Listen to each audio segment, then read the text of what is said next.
Well, good evening. My name is Penny Wright, and on behalf of all of us at the Rogers Memorial Library, I'd like to thank you all for coming to this Talking History evening, in which we'll be talking to two longtime Southampton residents, Dick Zimmer on my left and Ernie Marshall on his left, about Southampton's old movie theaters.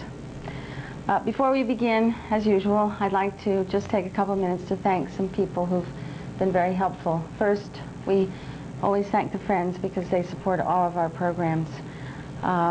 Next, I'd like to thank two people who are not here this evening who were very helpful in providing information to us. The first is Lillian Beck, whom some of you probably know, who lives on Culver Hill, who was actually an usherette at the East Hampton Theater, and whose husband worked for many years at the Southampton Theater. The second person is Herman Ficken, who is Mrs. Beck's brother-in-law, I believe. And he moved to Florida, but he was the general manager of the movie theater for a long time, and I had a long conversation with him on the telephone. He was very entertaining and very helpful. We'd also like to thank the Southampton Historical Museum, which is represented by Adele Kramer here in front of us, the curator, and we'd like to thank her for being here with us tonight and bringing some memorabilia that was actually given to the Historical Museum by none other than Ernie Marshall. And some of it is on the mantle behind these guests, and some of it we'll show you in a little while, and then the rest of it is sitting in the refreshment room, so you can take a look through it afterwards. Of course, mostly we'd like to thank Dick Zimmer and Ernie Marshall for being here with us. Dick Zimmer lives in North Sea, and he was recently a guest on one of our Talking History programs about Southampton during Prohibition. We learned a lot about Dick Zimmer at that time. And we're very happy to have him with us tonight. Born in Riverhead, Dick Zimmer spent several years in upstate New York and then moved back to Southampton in 1925, when he was obviously pretty young. And he still is. After he worked as a projectionist and as a billboard poster and as a sort of jack of all trades at both of the theaters, which you will hear about, and I won't go into it right now. And then he spent several years working outside the law. We won't mention too much during Prohibition. And when he got back on track, he moved to New York and worked as a salesman and a driver for many years. Then he retired out here. He lives with his wife, Joan Zimmer, who's in our audience. And thank you very much for being with us tonight, Dick. Thank you. Thank you. Glad to be here. Our next guest, we do not know about any lapses that Ernie Marshall has had, but we may discover some this evening. Ernie was born in upstate New York in Saranac. He moved in 1929 to Watermill. He attended the two-room country schoolhouse in Watermill. Is that correct, Ernie? Right, yes. Yes. And then he graduated from Southampton High School and served in the Army until 1946. When he returned to Southampton, worked as a painter for Griffin Painting, then worked for Western Union, and then worked as a photographer. During the years that the Hamptonian was produced, Ernie was sort of single-handedly responsible for that, or to a large extent. And then he worked for Morris Studio. He was familiar to many of us for years at Morris Studio. And he now works for Hampton Photo Arts in Bridgehampton, and is married to his wife, Zora, who's here somewhere. And we thank you very much, Ernie, for being here. Thank you for asking. Yeah.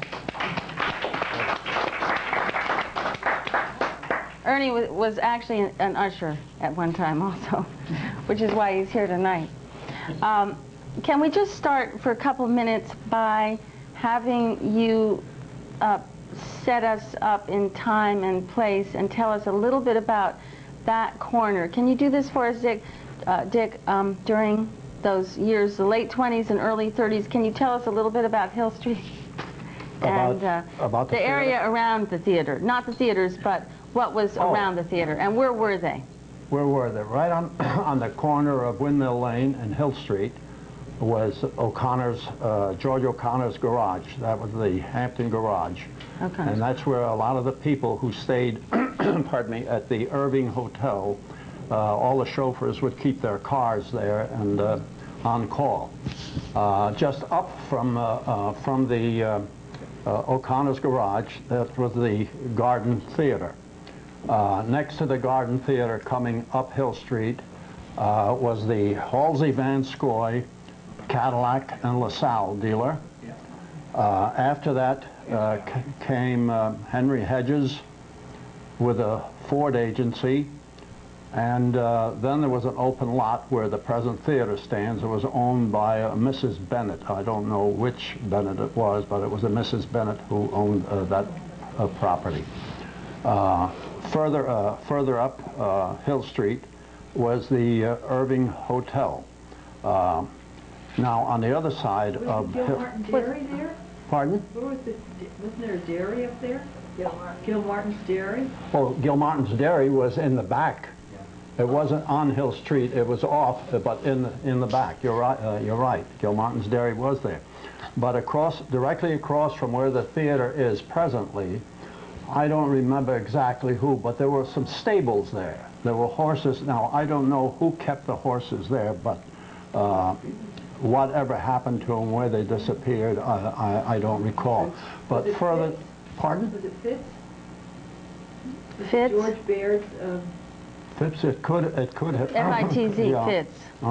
It could have been, but going down a little further down Hill Street. Back toward the light, you mean? Yeah, towards the light. There was another garage there where Yawny Motors is now. That was Frank Muckenstrom, and he had the Duesenberg agency. And above that, the New York State Police used to stay there. And then when you went past Monument Square, there was a great big old garage that stood there. That was called the Hampton Garage, where the deli is there now on that corner. Right next to what Agawam Hall used to be? Yes, right. Next to where Agawam Hall used to be? Right. There was a Hampton Garage there. Oh. That's about all I remember. And then That's enough. Where Basilico is, there was a diner there at one time, and then on that side... The Windmill? Yes, the Windmill Restaurant, right. The Windmill Restaurant. That was there for Dennis Pappas. He had that for a long time. The Park Hotel? Park Hotel, but there was a number who always put the deaths on Hayward. Oh, really? Yeah, he had a direct line. Oh. And then where Schneider, the real estate people are now, there was a shop there. It was Zachary Bogart's Cotton Shop from New York, from Madison Avenue, which I think the cotton shop is still in existence in New York. And further, just a little bit past him, Tommy the Shoemaker. He had the shoe repair store there. And next in there somewhere was the Central Hotel. Remember? Royce's Paper Store was in there. Who? Royce's Paper Store. Oh. Charlie Harrison. That might have been a little later. Maybe it was a little later, but that's what I remember about this area, and now, it certainly has changed. It certainly has. The Irving, was it not on the south side of the street, or was there another Irving on the north side? There was an Irving Latch. The Irving Latch was on this side. I don't think it was called the Latch at that time. What it was called, the Irving Inn? No, the Irving Latch. Was on the movie theater side of the street? Right. Yeah. Yes. I remember the waiters coming across the street with the food. All right, so we start off in chronological order here. Can you, now, Ernie Marshall worked at the Southampton Theater, which is not the same, well, which is the same building that we have now as the theater. But Dick worked at the old Garden Theater, so I'd like to have you tell us a little bit about the Garden Theater, that building and when it arrived and et cetera. Can you do that? Yes. Well, the Garden Theater, it was there when I came in. There was a man by the name of Charles Corby who came from New York. Now, that's as far as I know what. And I was hired mainly as a ticket taker at the door. But he also was the manager, and he also played the piano for music. And the only picture that I remember, a silent picture with captions going across the screen, was William Haynes in Alias Jimmy Valentine. Now that was the earliest picture that didn't have any sound. And right after that is when Mike Glenn bought the Garden Theater, and it became Glenn's Garden Theater. Now this is where basically about where the Hampton Fitness factory is now? Right, that's okay. right. So was that originally built as a theater? I don't think so. I don't think it was. I wouldn't bet, but I would think so. I know there's 3 floors in that building. There was 2 floors? There's 3 floors because 3 floors? It's pitched down. Because when I worked, I don't take notes. I worked for Dufresne. Then in Irving Garage, Bob Roberts had it, and we went in there working. Sure enough, you can see could hear the cars rolling. What year are you? I can remember going as a youngster when they used to see Tom Mix and Matt Holmes, and if you got 8 or 9 shows in a row, you got the 10th one free, wherever it was. And I can remember before the theater was like a matinee, the only could tell the ready stock was some individual, maybe it's the guy you spoke of, they would go up there and close the blinds. Yeah. Well, the first theater was on Main Street. Yeah. That one burned. Yeah. Where the Masonic building. Right. Right? No, it's where Herrick Hardware is on one side. Frankenbach's had a hardware across the street. Yeah. And next to Frankenbach's was the theater that burned. I don't know, that burned, I think, in the late 20s, sometime in 26 or 27. And then Charlie Corbin opened the Garden Theater. The Garden Theater. And then in what year did Mike Glenn?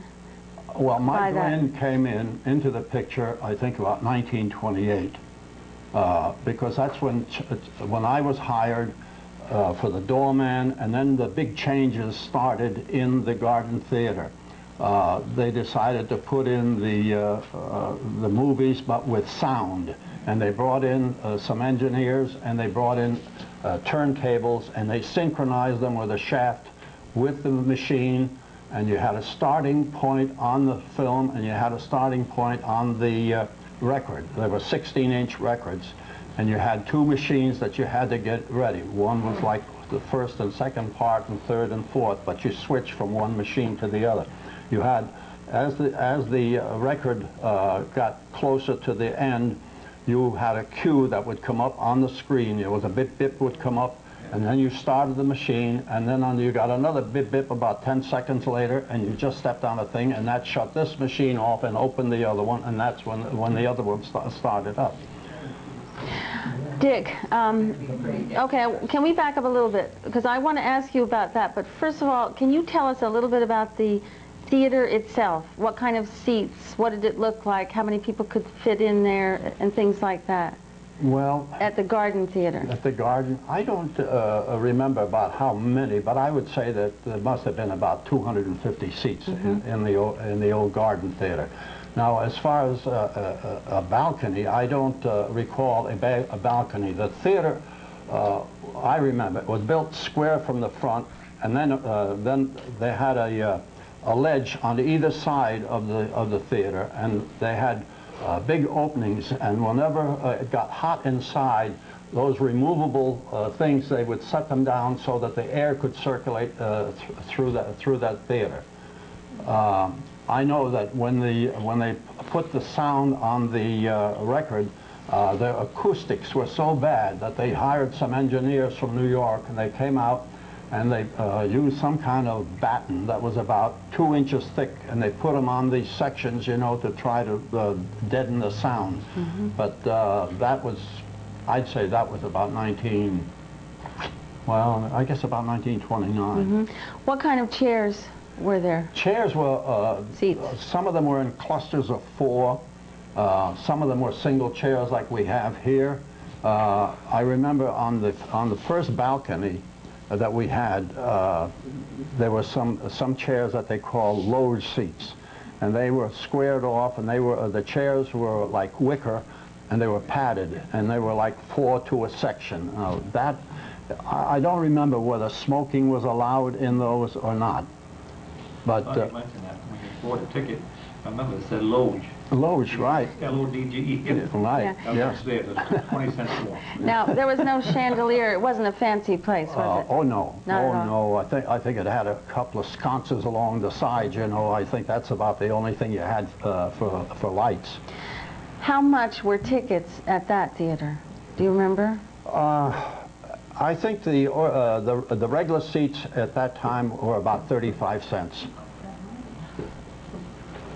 And was there a discount for kids or senior citizens? The Loge seats, I think, were $1.25. That is a lot. That must have been an awful lot for back then. Well, who went there? Only the people who could afford it. That's who the people who came in with the chauffeur-driven cars. They were the ones who sat in the Loge seats. You're talking about the period before the crash. This is before the crash. Yes. What would a typical nightly schedule look like at that Garden Theater Well, we had in the earliest days that you remember? we had a what I remember. We'd start off with about 5 minutes of current news, run by Pathé News, with the rooster crowing also.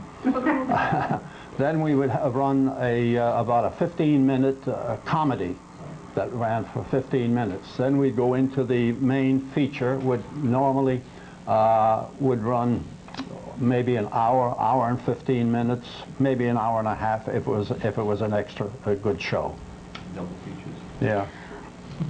I think you told me that you would arrive first at the theater and set up a radio. Is that, can you tell us about that? Yes, thank you for reminding me.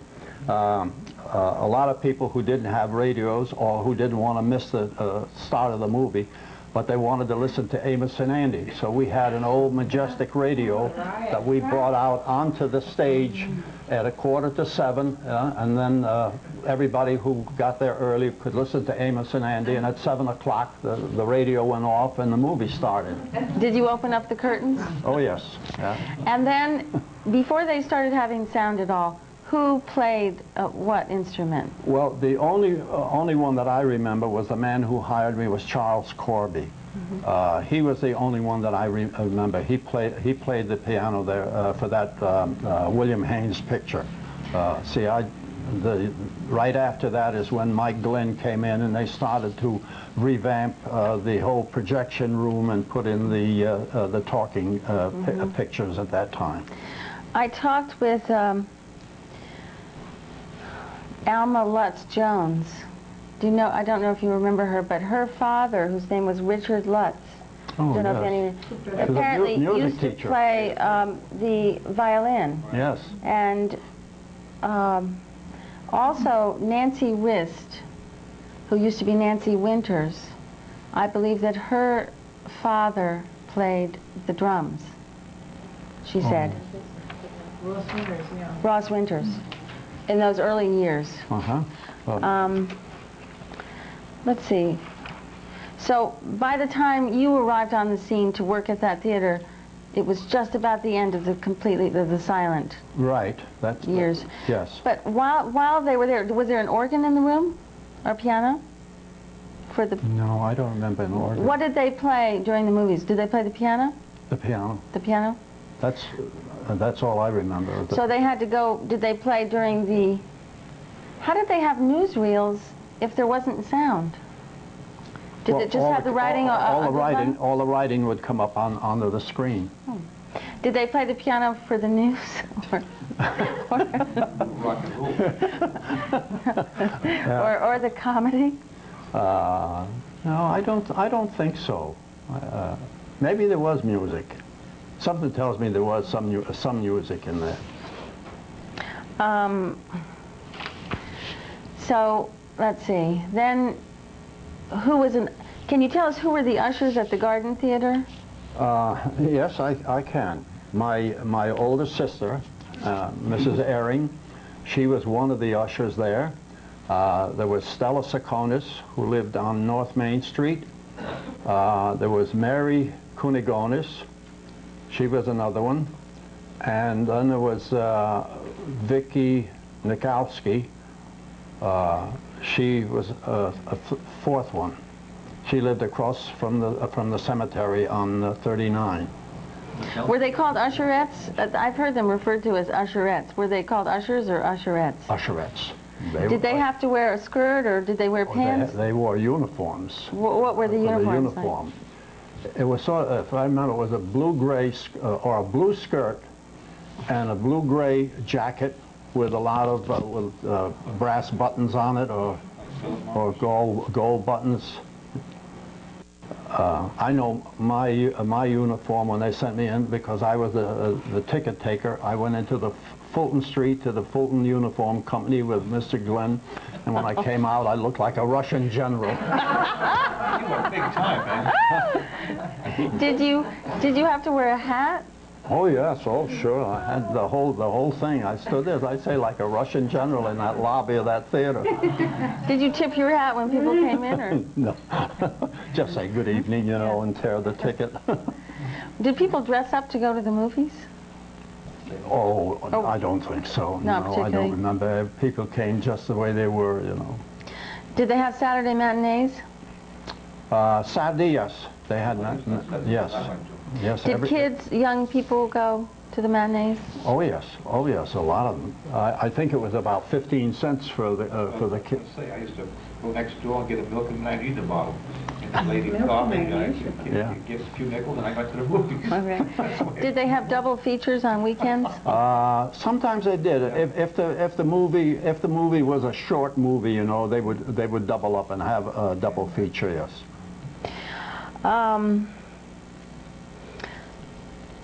How did the films get to Southampton?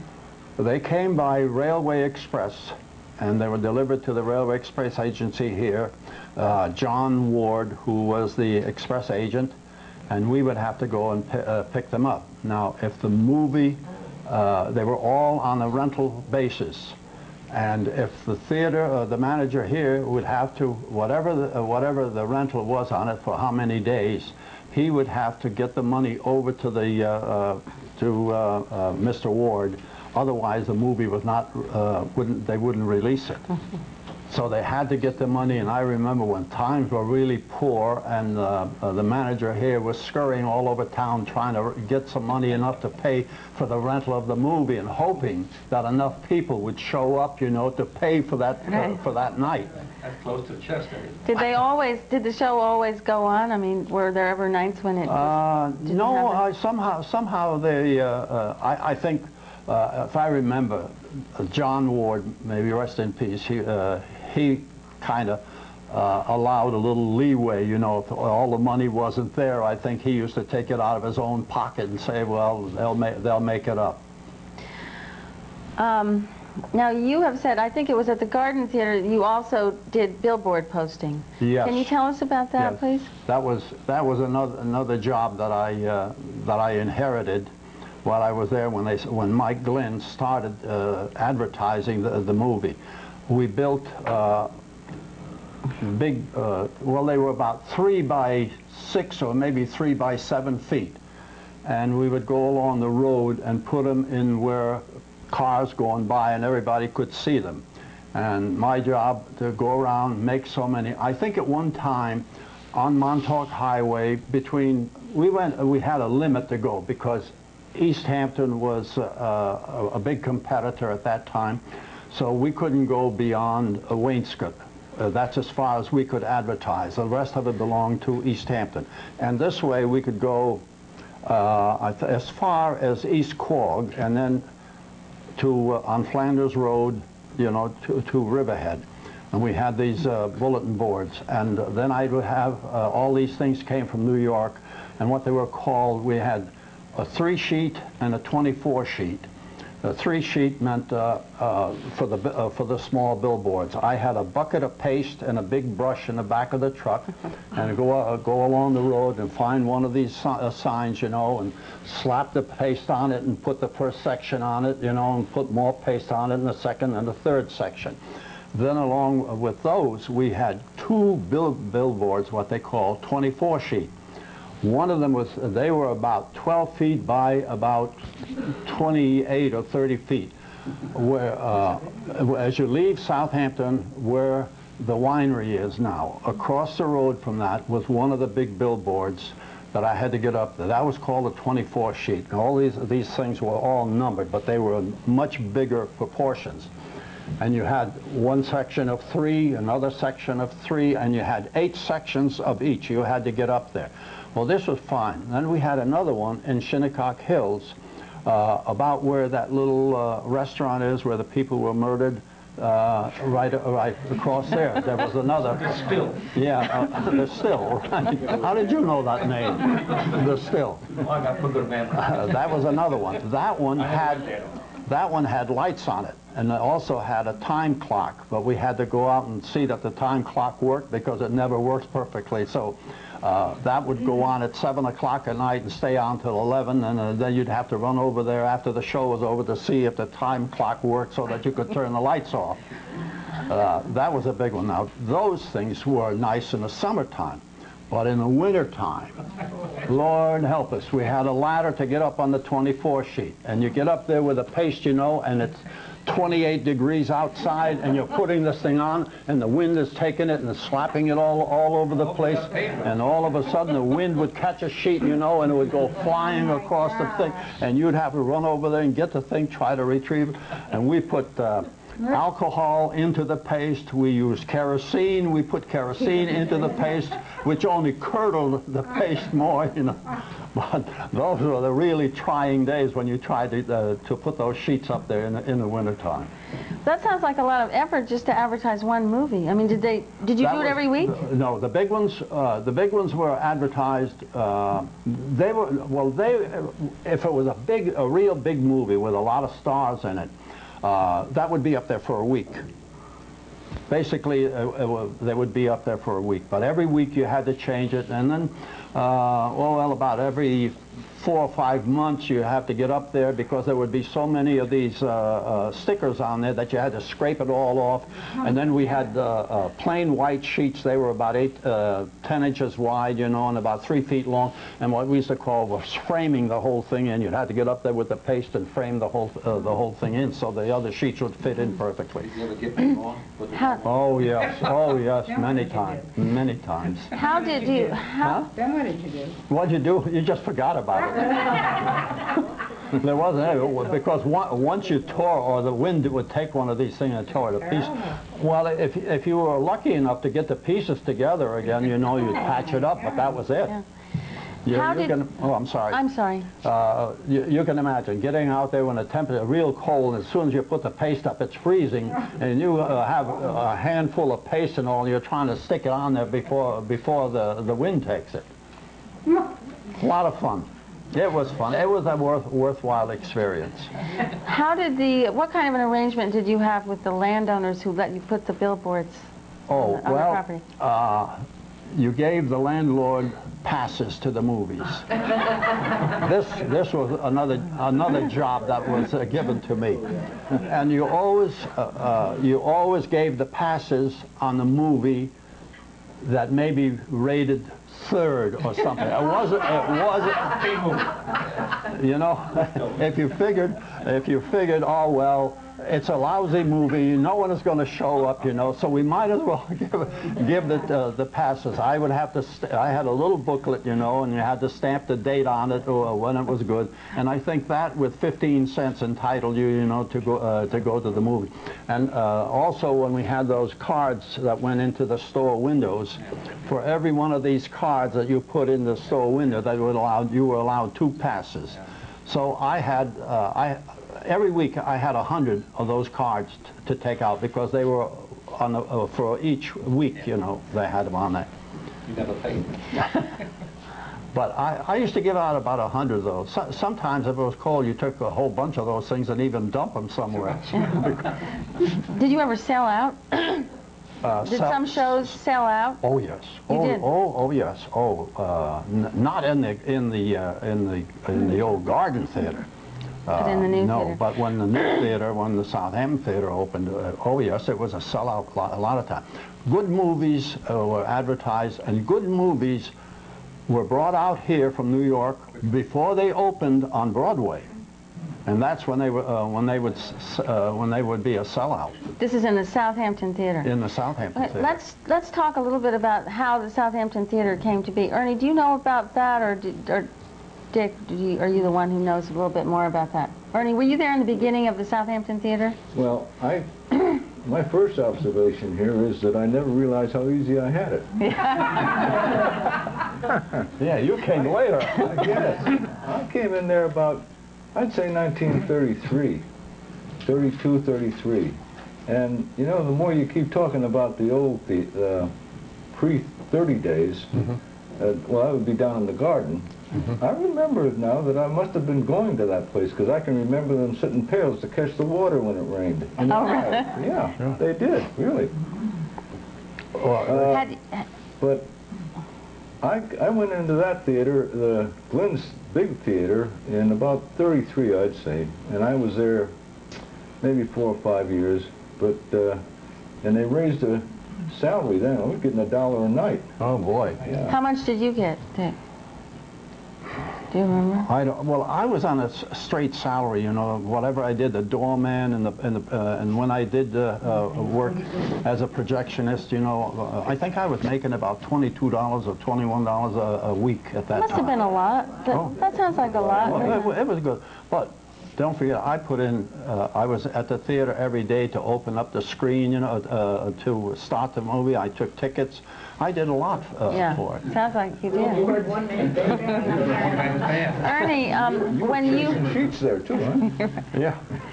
Ernie, when you were growing up, was it something you wanted to do, to be an usher, or did you want to learn how to be a I don't really projectionist? remember how I ever did get in there. Or, you know, I just, maybe I was just looking for a job and I heard about it. Because at this point, I'd probably be, what, 13 years old? Were you And, hired as an usher? Oh, yeah. Yeah, and we had that little monkey suit that you were speaking about, you know. And they furnished the flashlight. But we worked from 7 to 11 every night, 6 nights a week. And we got $6 a week. And that was pretty good money for 13. So you worked six nights a week. Yeah. So, Ernie, at that time then, it was called, I guess, Glenn's Southampton Theater. Yeah, Is that correct? yeah. Can you tell us a little bit about that building, what it looked like, and what was considered at that time? When I got in there, the first thing I noticed was I thought it was very, very sumptuous. The walls were coated with, I don't want to say rug, but they were heavy material, so the sound was beautiful. Yeah. And that chandelier that hung in the middle, up there in the top, that got my eye, because that was a beautiful piece of glass. I'll tell you, I often wonder what they ever did with that thing, because... Well, I told you He knows. Yeah, but we don't want to say it ended up in a gin mill. Is that where it is? About, I guess it must be about 10 years ago, we went to a restaurant where the Tupper Boatyard used to be, near Conscience Point. And that restaurant opened there, and we walked in there, and I looked up at that old barn there, and I saw that chandelier hanging there, and the first thing I said to my wife, I said, my God, I said, how'd they ever get that thing up there? Because that's the chandelier that came out of the garden, out of the Southampton Theater.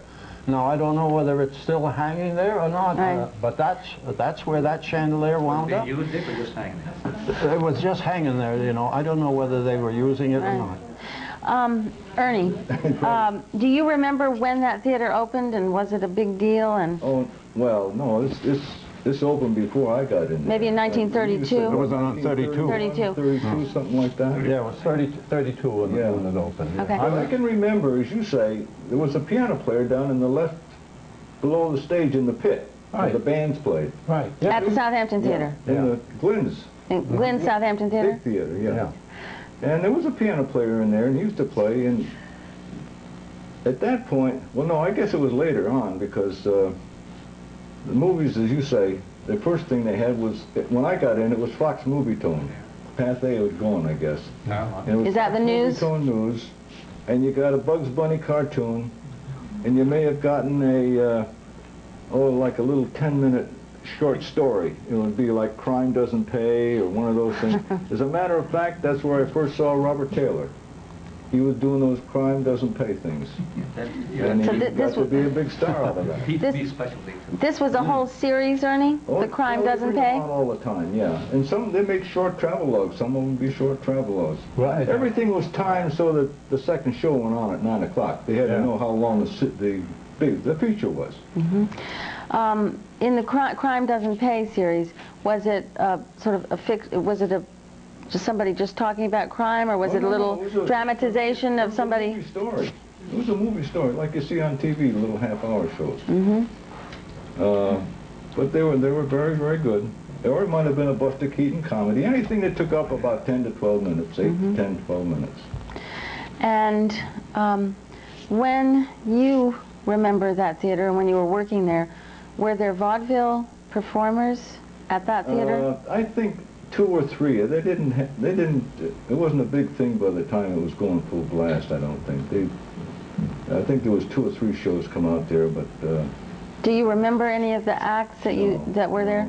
Yeah. Dick, do you remember any of the vaudeville acts? Yes, I do. Well, when the vaudeville started, the theater opened in '32, and the first movie that was there was Eddie Cantor in Whoopee, and Eddie Cantor was standing underneath the marquee, greeting people as they came into the theater. And I think that the the vaudeville started in the year after. I think it started in '33, and the first act that I remember coming here was Cab Calloway coming out here in an old big bus with all the instruments on top, and they parked it right on Hill Street next to the theater, and they wanted to get paid before they took an instrument off to play for the night. They had heard that money wasn't very fluent around the theater at that time, but that was the first one. And then we had one act that I remember was I don't know what you would call him. He did something so strange that people just took his name. He was called Koran the Mystic. And he had a bunch of cards, and he stood on the stage, and no matter where you were in the audience, whether you were up in the balcony or where, he took this little card and he would do, if you were up there and say, I want one, and he'd do this, and that card would just, and it would go right into your lap. That always amazed me too. Right. We went the whole length of that theater. Yeah, it was unbelievable. He went over. He wore like a seat outfit. Probably the Middle East.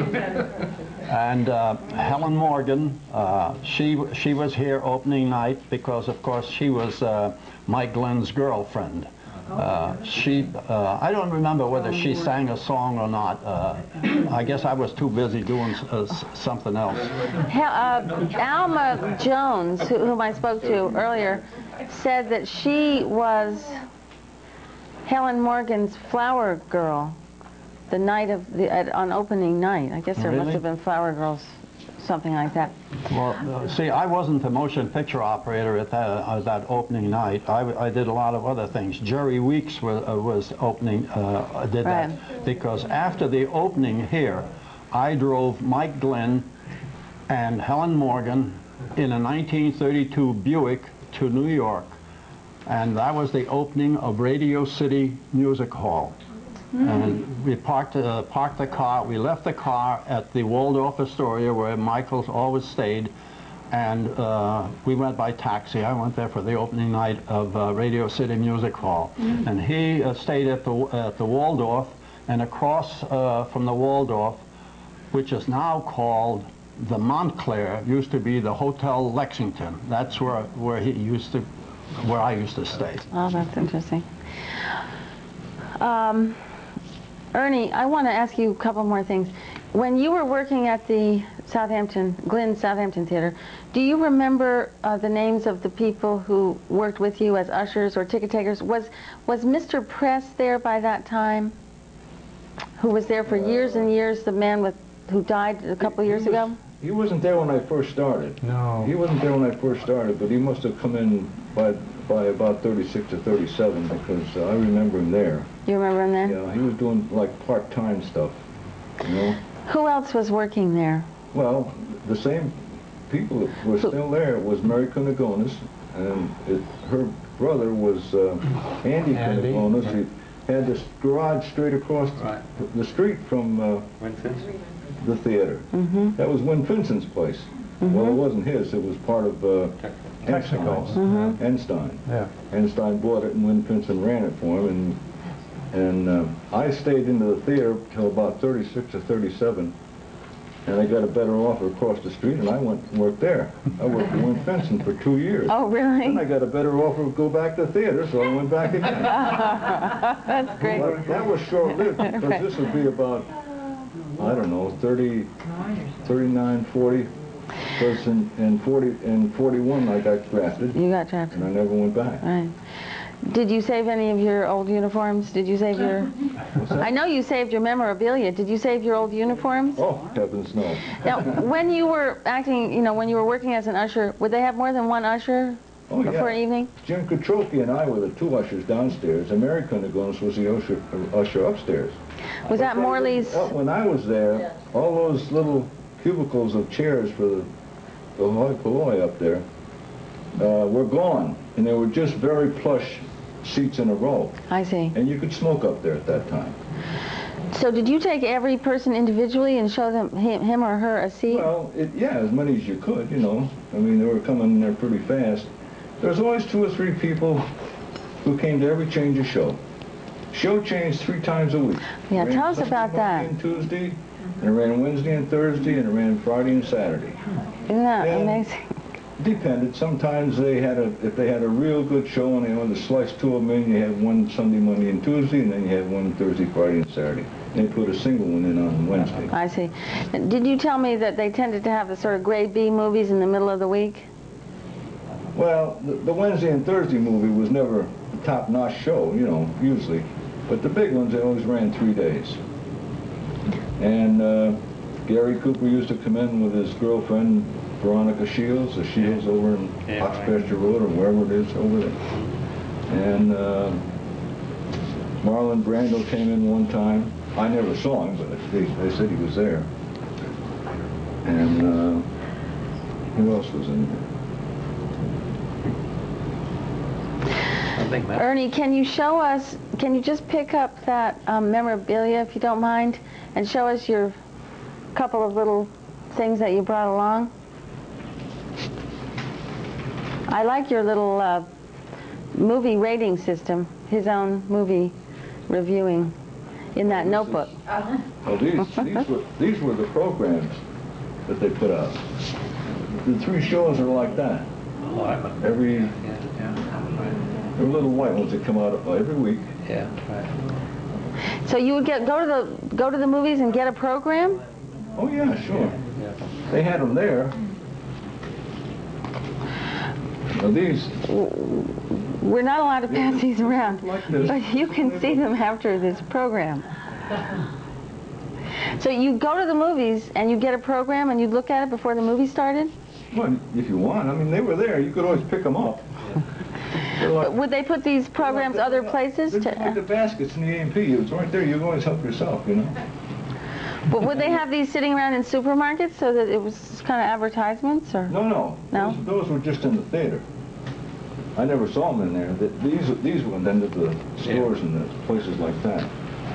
And I used to keep track of the movies because I really got interested in them. I like. So show us And a I typical. used to write the name of the movie. What did I do? The day it was, the name of the movie, who was in it, and what I thought about it. I kept a running score. Can you read us a typical entry? Well, you'll have to wait till I get my glasses on now. Okay. You got time. Oh, Joan Crawford used to come in 2 or 3 times, but she was calling with some little fellow over in West Hampton Beach at the time. She used to come in with him every once in a while.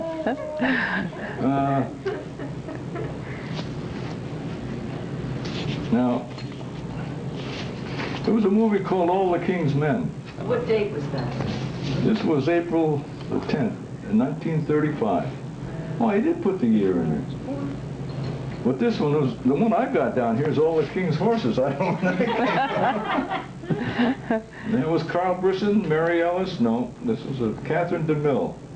That was DeMille, the picture man. That was his daughter. Cecil B. DeMille, yeah. Edward Everhart. Oh, yeah. And what did you think of it? Woman in Red, Barbara Stanwyck, Gene Raymond, and Glenda Tobin. And what kind of a rating did you give it? This is what we want to know. Which one? The horses? Uh-huh, both of them. I gave it a G, was good. What did you give the other one? Oh, I gave an X to The Little Colonel with Shirley Temple, Lionel Barrymore, Evelyn Venable. You gave an X? X, that was excellent. Oh. That was a big movie. It made a lot of money. What if it was really bad? What did you put if it was bad? Well, I got a Cowboy Millionaire with George O'Brien. Do you ever remember him? Yeah. What's the date? What date have you got? This is fair, you know. Fair. He fell off the horse, so that was fair. That was, this was 1935. Oh, boy. I guess that.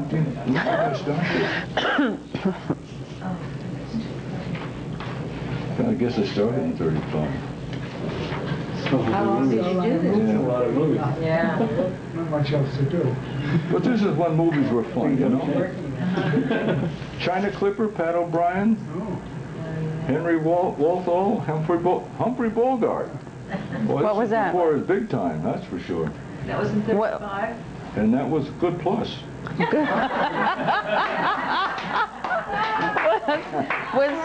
Was Good Plus the highest rating you gave? Oh, the X. I'm sorry. Most of them I said was Good Plus. He really likes movies. The Great Ziegfeld was July 31st in 1935. And that had William Powell, Ronald Lloyd, Louise Rainier, Frank Morgan, Virginia Bruce, Herbert. Marshall? No. Oh, Harriet Foster. I don't know who that was. Nat Pendleton.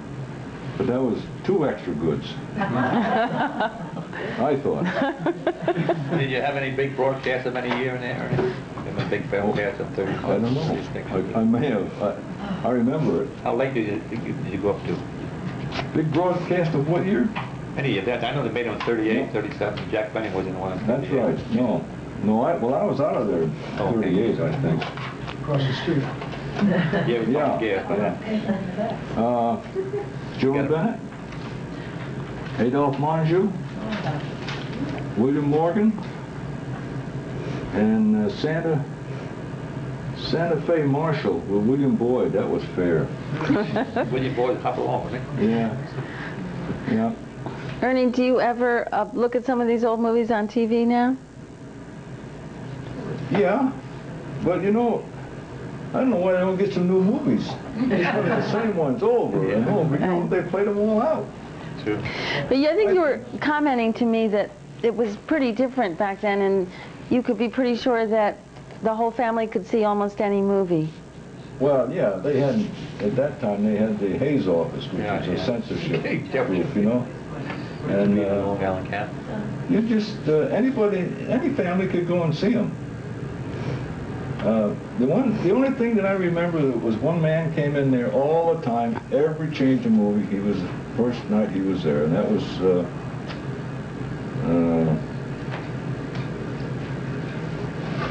I can't think of his name. A local person? He lived in... No, Fred. A local person? Yeah. What do you do? His son worked on the lab, Fred In what home? Gallister? McAllister. Yeah, Mr. McAllister. That was your grandfather? My mother, you know, it's too bad I couldn't get Mother to come tonight because she said that her father went to every He single... came to every change of show. He came there and walked down the aisle all by himself. He worked for Bennett. Didn't he work for Bennett? He was a big Soon? movie fan. Didn't he work for James Bennett? Did you, Durian Baird. Oh, yeah. Ernie, did you have these people, certain people who like to sit in a certain place, and so you would always bring them to the same spot? Well, they liked it, yeah. Did you ever get tips? I don't ever remember getting a tip for taking anybody down the aisle. Right. Were there ever any incidents in the movies? You know, anything noteworthy? You know, altercations? I mean, did you ever have to kick anybody out of the movies, or? Well, I think a couple of them were taken out, but that was the manager come down and do that. You know. What would they do that was bad enough to? Make too much noise, or stick gum on the seats, or something like that. I never paid too much attention to that kind of stuff. Now, were you both at the Southampton Theater at the same time? Oh, no. No, But I came in. You had left before he had gone.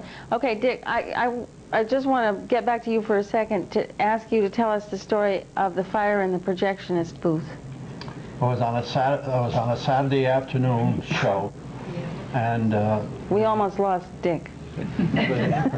Excuse me. I was pardon? What year is this? Oh, it could have been 1933 or 1934, early 1933 maybe, something like that. It was on a Saturday afternoon, and I was showing, I just started the show, and it was a cartoon that we were showing. It was called The Red Hot Kid from Borneo. And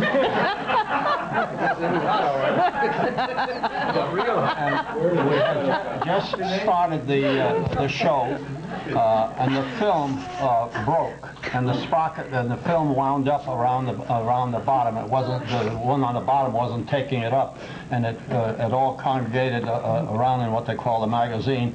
And in those days, we didn't have a bulb, a photoelectric bulb. We had arc lights. There was a negative and a positive arc light that gave you with a mirror in the back that projected the image onto the screen. And this got so hot, and the film built up, and it exploded in the magazine. And the young fellow that I had in there rewinding the reels for me at that time, he ran out of the fireproof door and he closed it, and I was locked inside. And there were 3 windows, which are still, I think those 3 windows The little are still, tiny windows. yeah, and they open, you know, swung halfway out. And here, the whole projection room was all filled up with smoke, and it was billowing out through the windows. And all I could do was get my head out and my shoulders out there. And somebody who was standing on the sidewalk yells up, "Would you like a ladder up there?" And here, this stuff now. I just this stuff is billowing out. So anyway, Did you think that was it? Did you think you were going to die? well, I thought I was going to die because film in those days was very highly etherized, and I inhaled so much of that phlegm, you know, that it was all black. And I remember being taken to the hospital, and they used some kind of stuff, you know, and they pulled a lot of the phlegm out of me. But I couldn't go back into that booth. The smell of the film, as soon as I got back in there, the smell of it, it would make me cough to the point where my eyes would tear, you know, so badly. That's when I stopped. I couldn't be as a projectionist anymore. So How were you saved, though? How did you get out of there? when the film burned up, when everything burned up, there wasn't anything else. Somebody opened the door from the inside, you know, and got me out. But that was, I'll tell you, that was one scary afternoon.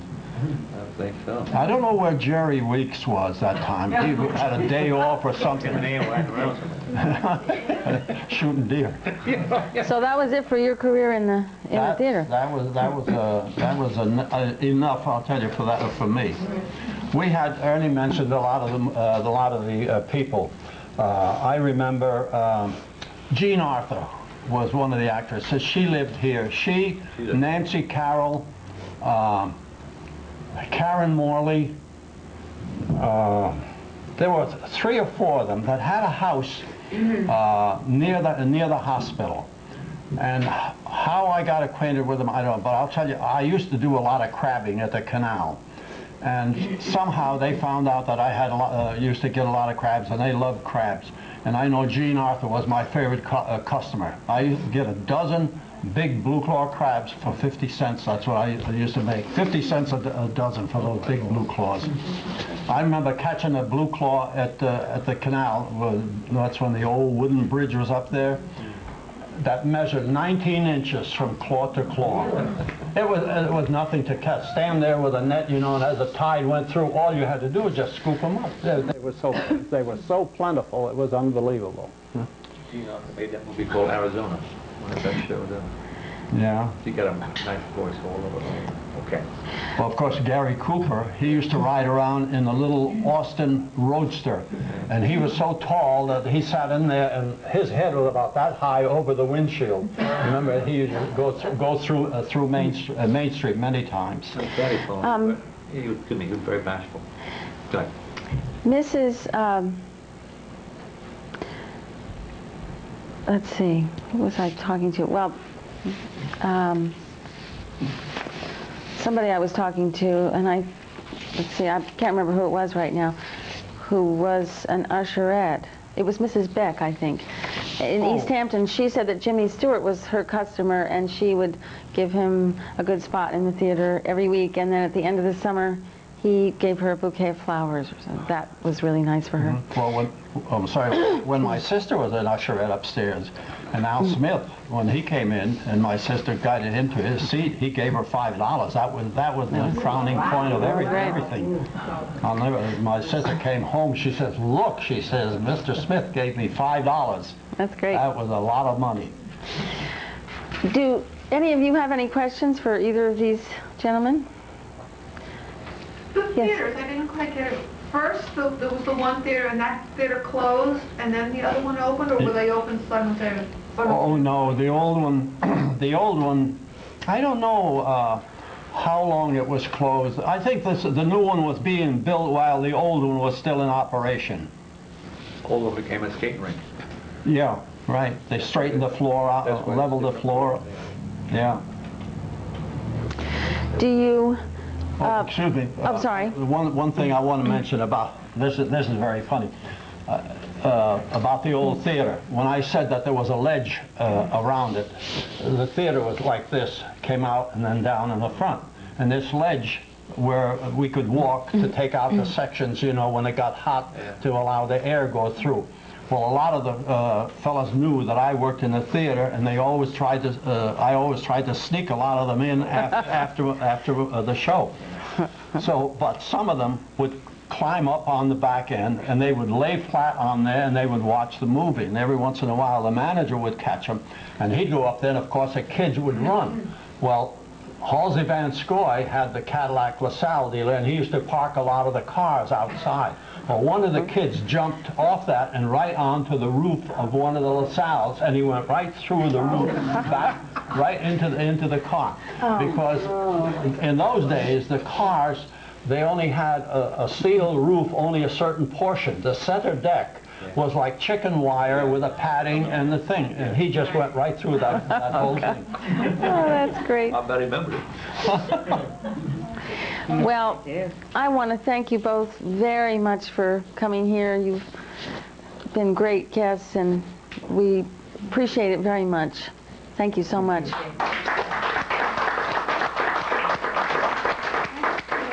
Oh dear. In just Well- one after mention of Sue's comment about, would you remember, I remember caddying, going to Shinnecock, my mother made the sandwiches, but the thing that she mentioned, T.W. Martin Dairy, they had the best dairy-rich chocolate milk ever was made. Who, Gilmartin? Yes, sir. Just 15 cents for a half pint. Let me tell you, that was milk. That was great. Well, All right? was it? That was before pasteurization, though, wasn't it? Yeah. Yeah, that was raw milk. Oh, man, it was I cold. grew up on raw milk.